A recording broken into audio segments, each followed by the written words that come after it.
just a vegan in a flesh hungry world. He's a vegan. He's a vegan. Hi, I'm Vegan Smythe. Welcome to Freedom of Preach. I'm going to start out today's episode by talking about something I'm never going to talk about, which is politics. And I'm not going to talk about it, but I'm going to talk about someone who talked about it. We had an election here in Australia a little while ago, and the results were not as most people expected. And I read an article in the paper after that, written by a girl in her late teens, saying that part of the problem she felt was the social media echo chamber, in that she spent a lot of time on social media chatting to all her friends on social media, and they all knew and thought that everything was going to go their way, and then it didn't.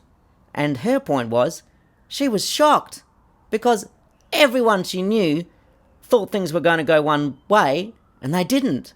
The X factor there is the everyone she knows, because everyone she knows, as she herself said in her blog or article, she had shaped into a little echo chamber of her own opinion, which just kept coming back to her, and for all those other people in her group were experiencing the same thing. They were all hearing the same opinion over and over again, to the point where they thought that everyone thought that. Whereas, of course, the actual everyone spreads way, way wider than your social media echo chamber.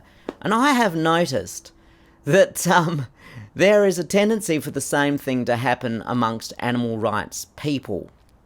And I've taken the step over the last few months of joining a few Facebook social media groups, probably to my detriment. What you see a lot posted on Facebook social media groups are pictures of new vegan restaurants which have sprung up, new vegan products which have come out, pictures of people's vegan meals which have come out, and all celebrating the great rise of veganism, which is fantastic. But I do fear that the amount of vegan activity that vegans look at might lead us to thinking that there's a lot of vegan activity going out there.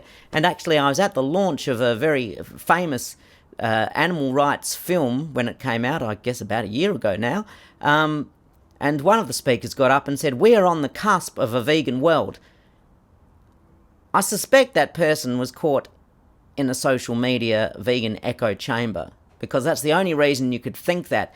If you look around, you will see more restaurants with no vegan options than you'll see vegan restaurants. That's for sure. So what I'm thinking, instead of all the vegans posting pictures of our vegan food and vegan items which have come out, what might be more effective is we got busy and took photos of menus in restaurants and cafes which contain no vegan options at all, just to keep us more in reality. So sure, post a bit of vegan food, let's say, of all total posts, maybe 5%, to keep us feeling hopeful that something is happening, but just to keep us in the real world and actually continuing to fight for the world we want, let's just maybe keep it a bit real. So all these shots of menus with no vegan options, that would be inspiring. I'm just a vegan in a flesh hungry world. He's a vegan. He's a vegan.